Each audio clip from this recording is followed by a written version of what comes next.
when I was in my undergraduate days, and I was reading a particular book by this guy called Jeremy Bentham, who became like, you know, the spiritual forefather of J.S. Mill, who is the father of like social liberalism of today. And I remember reading this because it was so powerful, because it linked to something I read in the Quran. He said that, you know, you have two gods. He said you have the God of pain and you have the God of pleasure. And I thought, this is so interesting. The Quran states, you know, أَفَرَأَيْتَ مَنِ اتَّخَذَ إِلَهُ هَوَاهُ. Have you seen the one who takes his own desires as a God? Yep. And because now there is no transcendental force that we can look up and, as you say, venerate, now we're forced to be slaves to the system. Yep. We're to our own desires. Or, I mean, the Quran has another verse which I think is so powerful and it connects very well with what you're saying.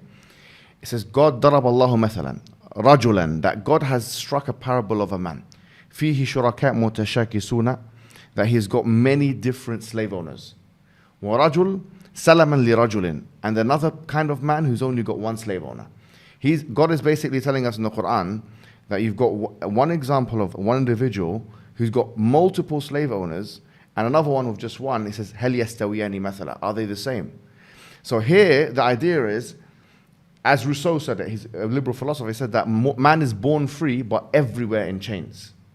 This is the order, because if you don't have that God to worship, then you're going to end up having to worship to everything else. And the whole part of the Shahada which you took, which is Ashhadu an la ilaha illallah wa ashhadu anna Muhammad Rasulullah, the true meaning of that, La ilaha illallah, is that there is no God worthy of worship except for one God. Yep. Which means that your desires or the system or these people that want to control us, the problem is they're not worthy of worship. The only one worthy of our subordination and submission is the creator of the heavens and the earth. There's no one else. I agree, and I completely agree, and I've agreed with this for the longest time.